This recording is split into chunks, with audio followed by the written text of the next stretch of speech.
수고하고 무거운 짐진 자들아 다 내게로 오라. 내가 너희를 쉬게 하리라. 나는 마음이 온유하고 겸손하니 나의 멍에를 메고 내게 배우라. 그리하면 너희 마음이 쉼을 얻으리니 이는 내 멍에는 쉽고 내 짐은 가벼움이라 하시니라. 아멘.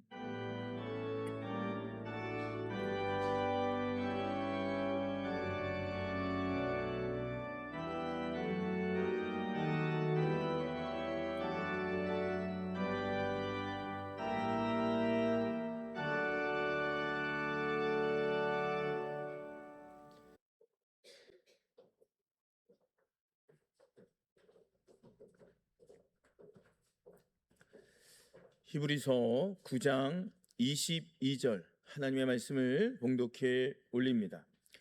율법을 따라 거의 모든 물건이 피로써 정결하게 되나니 피 흘림이 없은즉 사함이 없느니라. 아멘. 간디, 우리가 잘 알고 있는 참 대단한 인물이죠. 마하트마 간디는요, 자신의 묘비에 나라가 망하는 7가지 징조라는 한 편의 경고문을 새겨 넣었다고 합니다. 그 경고문은 이렇습니다. 잘 들어보십시오. 첫째, 원칙 없는 정치입니다. 주관 없이 이리저리 흔들리는 정치인들이 있을 때 결국 나라가 망한다라고 주장을 하는 겁니다. 둘째는요, 노동 없는 부입니다. 땀을 흘리지 않고 부자가 되려 하는 사람들이 많아질 때 결국 나라가 기울어 간다는 거예요. 셋째는요, 양심 없는 쾌락입니다. 부도덕한 방법으로 즐기기만 추구할 때 그 나라는 결국 망할 가능성이 높다라는 거예요. 네 번째는요, 인격 없는 교육입니다. 사람의 가슴을 움직이지 않고 지식만 전달하는 교육은 나라를 결국 병들게 한다는 거예요. 다섯 번째는요, 도덕 없는 경제입니다. 수단과 방법을 가리지 않고 약자를 착취하는 경제가 있을 때 결국 나라가 무너지고 만다는 겁니다. 여섯 번째는요, 인간성 없는 과학입니다. 생명을 경시하는 과학이 판을 칠 때 그 문명은 결국 병들어 간다는 겁니다. 그리고 마지막 일곱 번째가 중요합니다.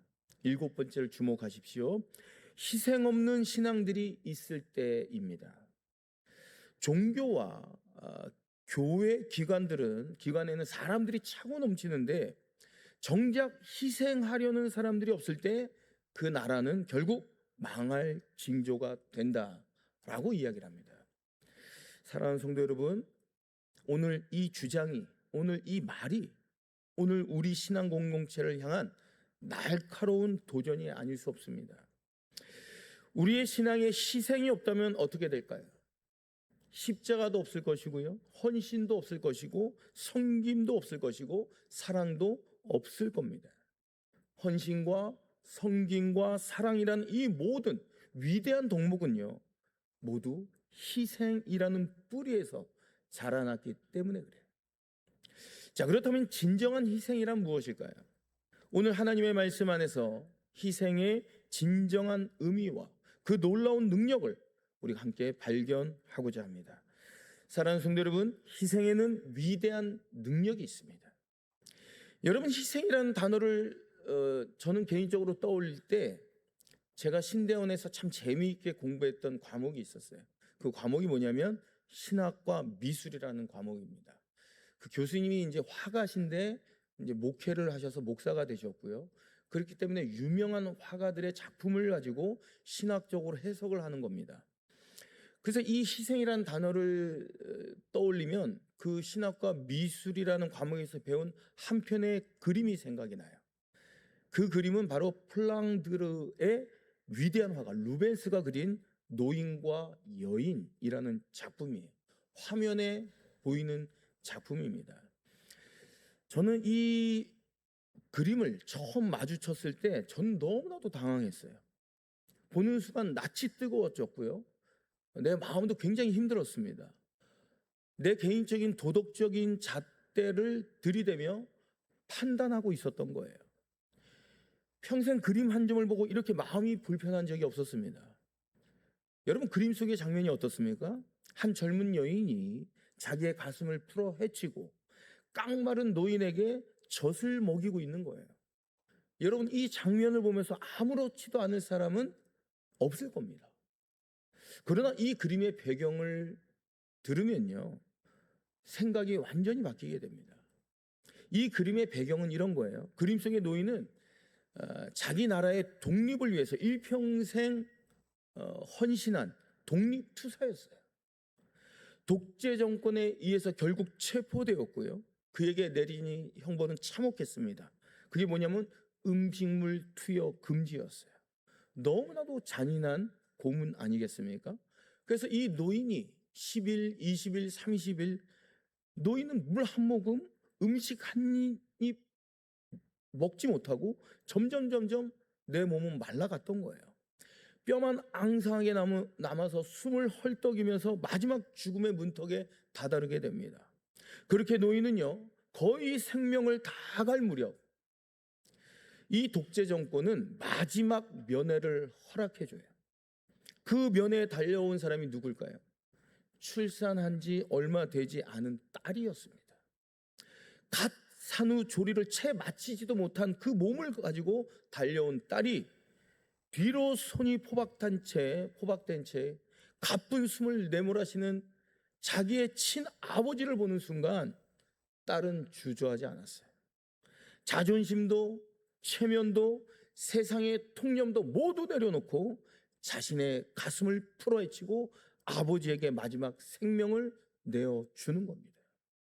차마 그 모습을 볼 수 없었던 딸은 얼굴을 멀리 돌린 채 다른 곳을 쳐다보고 있어요.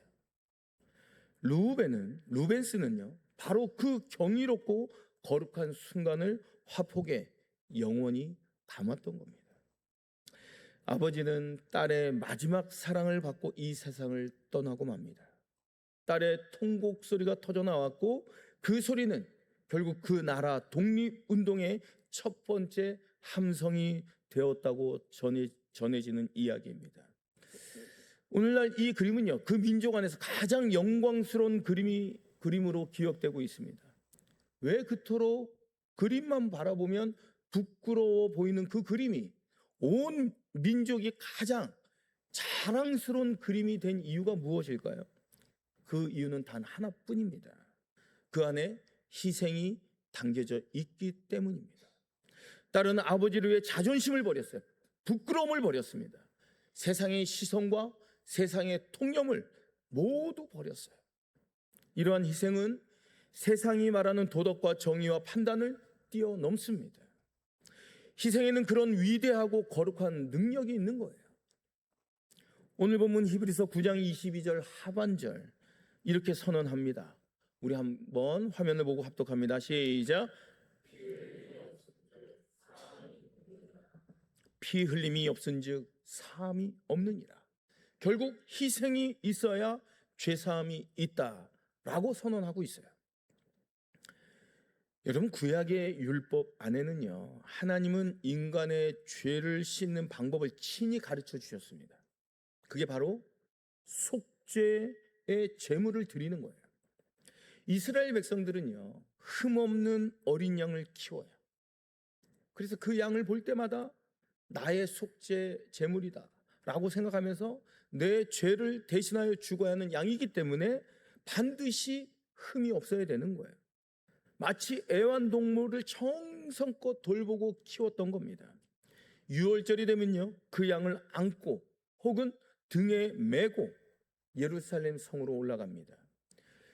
그 양을 끌고 갈 수가 없어요. 왜냐하면 발톱에 흠이 생기거나 또 발톱이 갈라지거나 또 상처가 나면 제물로 드릴 수 없는 거예요. 그래서 늘 안고 가던가 등에 메고 가던가 그래야 됐습니다.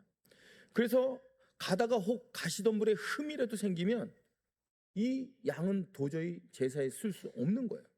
그래서 늘 조심하고 정성스럽게 데려가야만 했습니다.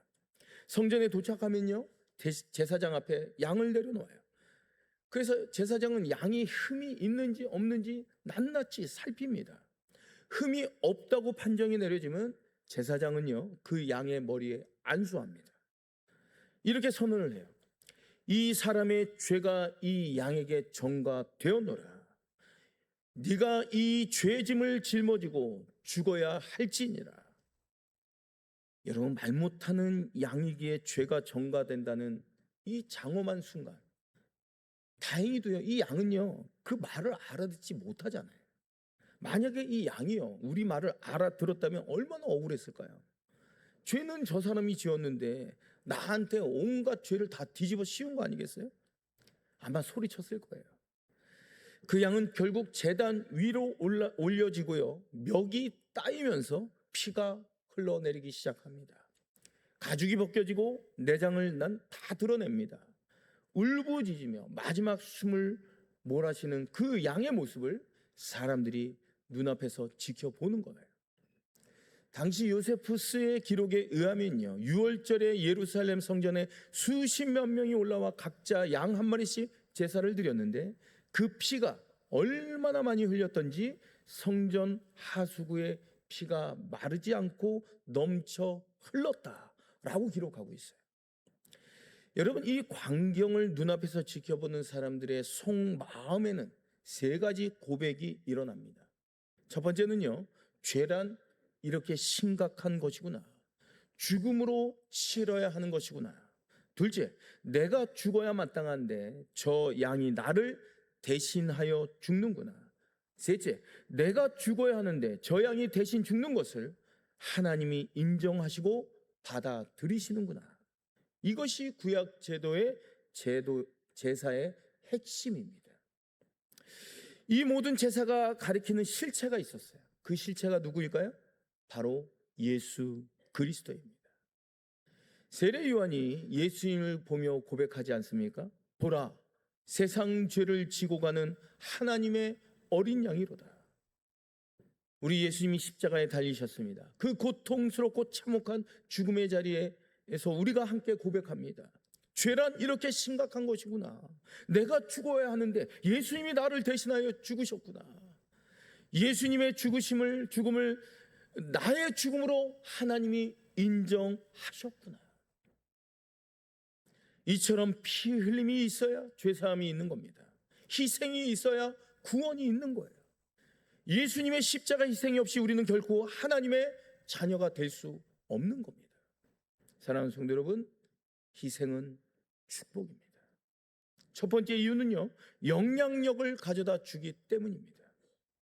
이토록 위대한 희생의 진리 앞에서도 많은 분들이 이렇게 생각하는 사람들이 있어요.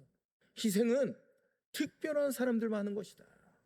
훌륭하고 위대한 사람들이나 하는 것이다. 희생은 나와도 너무나도 거리가 먼 이야기다. 그러나 성경은 분명히 선언합니다. 희생은 축복입니다. 예수님이 이 땅을 떠나 부활 승천하신 지 2000년이나 넘었습니다. 그런데도 지금 이 시간 전 세계 수많은 젊은이들이 예수님의 제자가 되겠노라 나서고 있어요. 때로는 핍박을 각오하면서까지, 때로는 순교까지도 각오하면서 예수님을 따르겠다고 주장을 합니다. 이유가 뭘까요? 예수님께서 희생하셨기 때문입니다. 그의 거룩한 피 흘림 때문이에요. 예수님의 가장 위대한 리더십과 영향력은 바로 십자가에서 나온 겁니다. 그분의 고통과 희생에서 나온 거예요. 만약 예수님께서 말로만 죄사함을 선포하시고 만약 십자가를 지지 않으셨다면 한 시대에 그냥 유명한 인물로 그냥 마무리됐을 거예요. 그리고 오늘날 예수님을 따르는 사람 단 한 명도 없을 겁니다. 실제 선교 여행에서 있었던 일이라 그래요.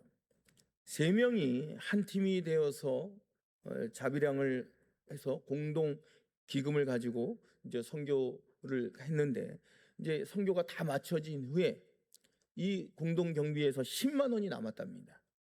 잔돈이 전혀 없어서 1,000원짜리가 없어서 10,000원짜리 10장뿐이었어요. 여러분 이제 이걸 나눠야 되는데 33,300원 이렇게 나눠야 될 거 아닙니까? 그러니까 아이들의 눈빛이 조금씩 흔들리기 시작한 거예요. 그러니까 10,000원짜리만 10장이 있으니까. 그토록 열정적으로 열심히 최선을 다해서 선교를 마친 아이들이 그 10만 원 앞에서 서로 눈치를 보기 시작하는 겁니다. 잔돈이 없으니 33,000원씩 정확히 나눌 수도 없는 상황이에요. 잠시 어색한 침묵이 흐린 뒤에 어떻게 됐느냐? 한 아이가 먼저 입을 열어 이야기를 합니다. 내가 2만 원 가질게. 너희들이 4만 원씩 나눠 가져. 그 순간 모든 친구들이요 전율이 흘렀답니다. 선교를 그토록 근사하게 마치고 나서도 이 10만 원 앞에서 흔들렸던 그 공동체의 문제를 풀어간 주도권은 바로 희생을 선택한 그 아이에게 자연스럽게 주어졌던 겁니다. 사랑하는 성도 여러분, 공동체 안에서 영적 주도권은 누가 가질까요? 직분이나 지위에서 나오는 게 아닙니다. 희생하는 사람에게 주어지는 거예요. 가정에서도 마찬가지입니다. 우리 어머님들이 가정 안에서 그토록 설득력이 있는 이유가 뭐예요? 학력 때문이 아니에요. 지위 때문도 아닙니다. 오랜 세월 묵묵히 보여주었던 어머니의 희생 때문입니다. 자녀들은 그 모든 것을 다 알고 있어요. 미국 캘리포니아에서 실제 있었던 이야기라 그래요. 로라라는 이 소녀가 가출을 합니다. 그래서 마약과 타락의 길로 빠졌다는 그 소문을 어머니가 듣게 돼요. 어머니는요 전단지를 만들기로 했습니다. 처음에는 딸의 사진을 넣고 딸아 엄마가 기다린다 빨리 돌아오거라 이렇게 써서 LA 곳곳에 다 붙이려 했습니다. 그런데 딸의 입장에서 깊이 생각을 해 보았던 거예요. 깊이 한번 생각을 해보니까 자신의 얼굴이 공개되면 딸이 얼마나 부끄러울까 싶었던 겁니다. 나중에 집으로 돌아오더라도 이 공개된 사진 때문에 딸의 앞날이 더 힘들어질 것 같았던 거예요. 그래서 그 어머니는 미리 만들어 오는 모든 전단지를 다 폐기 처분합니다. 그리고 다시 전단지를 만들기 시작합니다. 딸 대신 자신의 사진을 넣고 이렇게 문구를 적은 거예요. 이 사진의 엄마가 딸을 애타게 찾습니다. 그 전단지를 LA 곳곳에 붙였습니다. 그래서 며칠이 지난 후 딸 로라가 집으로 돌아왔어요. 엄마의 사진이 담긴 전단지, 그 안에 담긴 엄마의 희생의 마음이 딸의 닫힌 마음의 문을 열었던 겁니다. 사랑하는 성도 여러분, 희생이 설득력이에요. 희생이 영향력입니다. 자기 것을 다 챙기고 절대 손해보지 않으려는 그 사람에게는 결코 설득력이 있을 수 없습니다. 그런 사람에게는 공동체의 주도권이 절대 주어지지 않아요. 그러나 희생하는 사람에게 하나님께서는 가정과 교회와 공동체를 이끌어갈 진정한 영향력과 설득력을 선물로 주시는 줄로 믿습니다. 희생이 축복이 되는 두 번째 이유가 있습니다. 희생은 더 크고 귀한 것을 선택한 것이기 때문입니다. 많은 분들은 희생을 이렇게 생각을 해요. 손해보는 것, 빼앗기는 것, 포기하는 것, 잃어버리는 것. 여러분 이렇게 생각하면요 희생하기가 너무나도 어려워요. 억지로 시킨다고 해서 할 수 없어요. 한 번은 할 수 있겠죠. 지속할 수 없습니다. 여기에 이제 인부들이 있어요. 인부들이 열심히 일을 합니다. 이유도 모르고 땅을 파고 또 이제 열심히 일을 해요. 처음에는 땅을 파라고 하니까 땅을 팝니다. 그러나 점점 시간이 지나면 지날수록 저들은 지쳐가고 불평이 나오고 웅성거리기 시작합니다. 아무 이유 없이 땅을 파니까. 근데 갑자기 공사장 감독이 나와서 땅을 파야 하는 이유에 대해서 이야기합니다. 여기 도시가스가 누출된다라는 신고를 받았다는 거예요. 그러면서 이 위험한 이 누출 지점을 찾지 않으면 이 동네 전체가 위험에 빠질 수 있으니 우리가 그 지점을 찾아야 합니다. 그래서 당신들이 이 땅을 파야 하는 이유가 여기에 있습니다 라고 얘기하는 순간 어떻게 됐을까요? 지루하지 않는 거예요. 불평하지 않아요. 의미가 부여되고 가치가 부여됐기 때문에 열심히 땅을 파는 겁니다. 여러분 희생도 마찬가지예요. 더 큰 것을 보면 더 큰 가치를 발견하면 희생이 두렵지 않습니다. 기꺼이 내어 드릴 수 있는 거예요. 우리 예수님을 측은하게 생각하는 분들이 계십니까? 예수님 너무 불쌍합니다. 참 불쌍합니다. 왜 그렇게 고통당하셨나요? 그러지 마십시오. 예수님은요, 더 큰 가치를 선택하신 거예요. 나중에 천국에 가서 예수님께 한번 물어보십시오. 예수님, 왜 다 포기하셨습니까? 왜 다 내려놓으셨습니까? 우리 예수님 뭐라 하실까요? 나는 포기한 것이 아니다. 내가 너를 얻지 않았느냐? 나는 너의 귀한 영혼을 선택했다. 예수님 분명 행복하셨던 분입니다. 기뻐하셨던 분이에요. 더 큰 가치를 거머쥐신 분이 우리 예수님인 줄로 믿습니다. 저는 목회를 하면서 저의 두 딸들 유치원과 또 뭐 입학식, 졸업식, 초등학교, 중학교 입학식, 졸업식에 한 번도 가본 적이 없습니다. 자녀들이 태어날 때도 교회 사역 때문에 아내의 곁을 지켜주지 못했어요. 저는요, 아내한테 한없이 미안한 일이지만, 또 저는 자녀들한테도 미안한 일이지만, 많은 사람들이 뭐 저를 통해서 희생했다고 이야기하지만 저는 희생을 선택한 겁니다. 제가 선택한 희생에는 의미가 있고 가치가 있기 때문에 그래요. 한 교회 담임 목사님이 이런 설교를 하셨대요. 저는 제 딸을 위해 한 번도 기도한 적이 없습니다. 그 이유를 이렇게 얘기해요. 마태복음 6장 33절, 너희는 먼저 그의 나라와 그의 의를 구하라. 그리하면 이 모든 것을 너희에게 더하시리라. 이 말씀을 이렇게 적용한 거예요. 남의 자녀를 위해서 먼저 기도하고 남의 자녀를 위해서 더 섬기고 헌신했더니만 하나님이 그러면 내 딸을 덤으로 주신다. 그 믿음을 갖고 그 일을, 남의 딸들을, 남의 자녀들을 더 섬겼다는 거예요. 더 기도했다는 거예요. 그래서 어떤 사람이 그 목사님의 딸에게 질문했대요. 아버지가 한 번도 기도 안 해줬다는데 기분이 어떠세요? 이 딸이 너무나도 환하게 웃으면서 이렇게 대답을 합니다. 저는 의붓딸인가 봐요. 그 딸은요, 훌륭한 아나운서가 되었답니다. 왜 아버지의 선택을 이렇게 환한 미소를 지으며 웃으면서 이야기할 수 있는 이유가 뭘까요? 자기 아버지가 자랑스러웠기 때문에 그래요. 아버지는 더 큰 것을 선택했고 딸은 그것을 알고 있었던 거예요. 우리가 잘 알고 있는 성경 예화가 있잖아요. 밭에 숨겨진 보화. 밭에 숨겨진 그 보화를 발견한 농부가 어떻게 합니까? 자신의 모든 재산을 다 팔아서 그 밭을 사버리잖아요.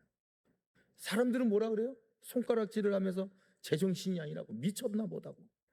농부는요, 보화를 보았기 때문에, 이 보화의 가치를 알기 때문에 자신의 전부를 기쁘게 내어 놓은 거예요. 희생은 더 큰 보화를 발견한 사람의 자발적이고 기쁜 선택인 줄로 믿습니다.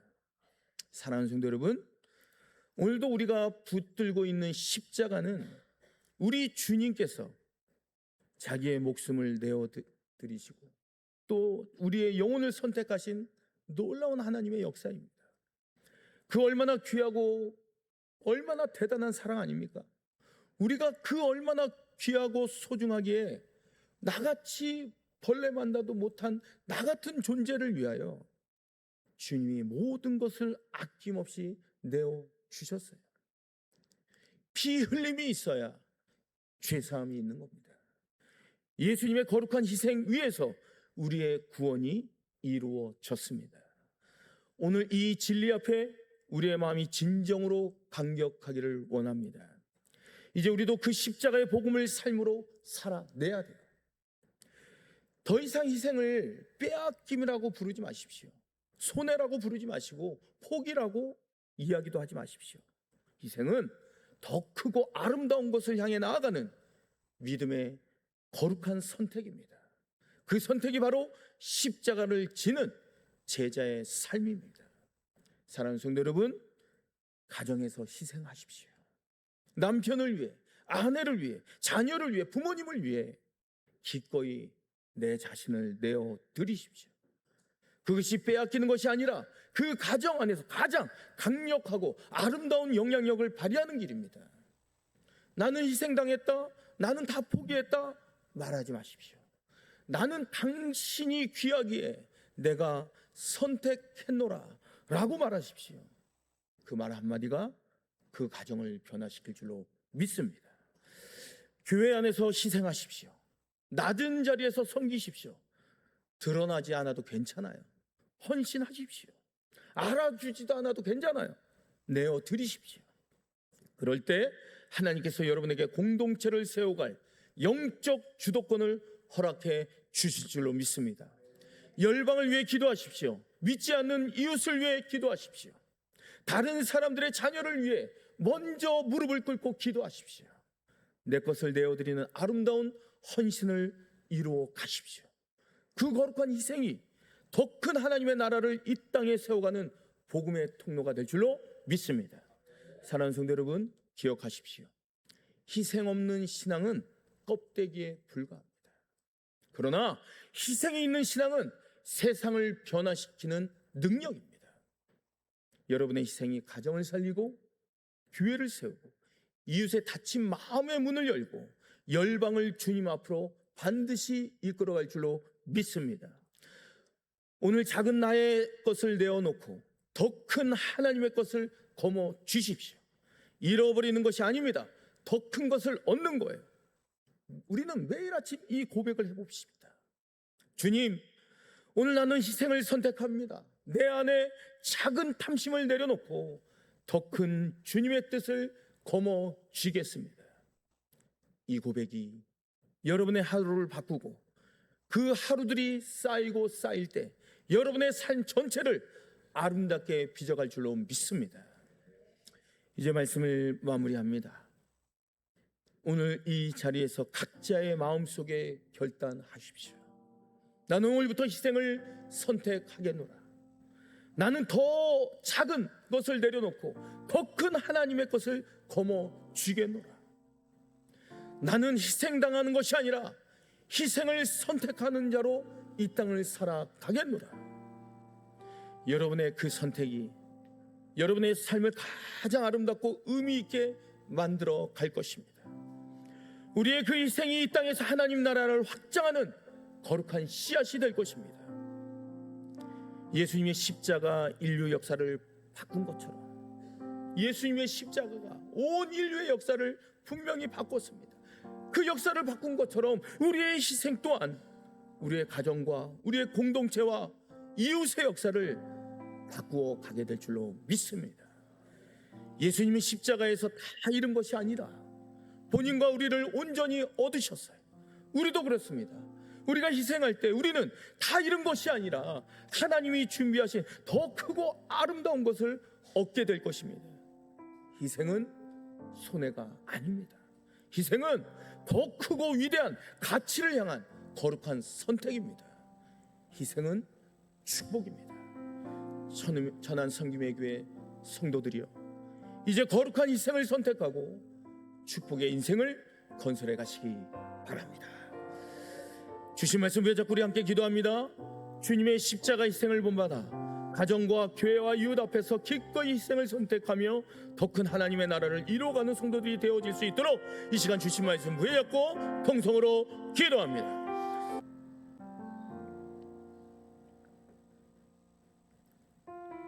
은혜로우신 아버지 하나님, 오늘 희생이 축복임을 말씀하여 주시니 참으로 감사를 드립니다. 이 시간 결단한 이 마음을 붙들어 주시고 가정과 교회와 삶의 자리자리마다 기꺼이 희생을 선택하여 주님의 사랑을 증거하는 우리 모두가 되게 해 주옵소서. 존귀하신 예수 그리스도의 이름 받들어 간절히 기도드리옵나이다. 아멘.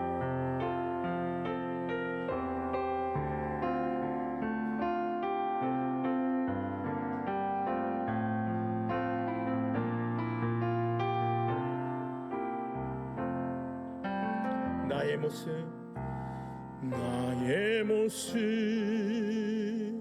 나의 소유 주님 앞에 모두 드립니다. 모든 아픔, 모든 기쁨, 내 모든 눈물 받아주소서. 어제 일과 내일 일도 꿈과 희망 모두 드립니다. 모든 소망 모든 계획 내 손과 마음 받아주소서. 나의 생명을 드리니 주 영광 위하여 사용하옵소서. 내가 사는 날 동안에 주를 찬양하며 기쁨의 제물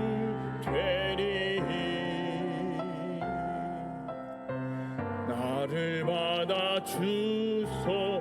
나의 생명 드리니 나의 생명을 드리니 주 영광 위하여 사용하옵소서.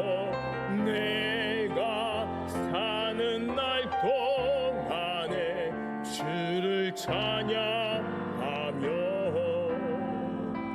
기쁨의 제물 되리. 나를 받아 주소서. 나를 받아 주소. 나를 받아 주소서. 나를 받아 주소. 나를 받아 주소서. 나를 받아 주소서.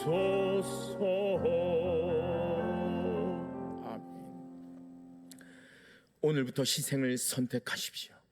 가정에서, 교회에서, 이웃 앞에서 작은 것을 내려놓고 더 큰 하나님 나라를 부여잡는 거룩한 성도로 이 땅을 살아가십시오. 지금은 우리 주 예수 그리스도의 은혜와 아버지 하나님의 극진하신 사랑과 성령의 감화감동 충만 교통하심이 그 어떠한 상황 가운데서도 예수 그리스도의 십자가 희생을 가슴에 품고 오늘도 가정과 교회와 이웃을 향해 희생을 선택하여 더 큰 하나님 나라를 부여잡고 살아가겠노라 다짐하고 결심하는 모든 하나님의 백성들 머리 위에와 저들의 가정과 직장과 사업장과 삶의 터전 위에와 이 나라 이 민족 위에 이제부터 영원토록 함께 계시기를 간절히 축원하옵나이다. 아멘.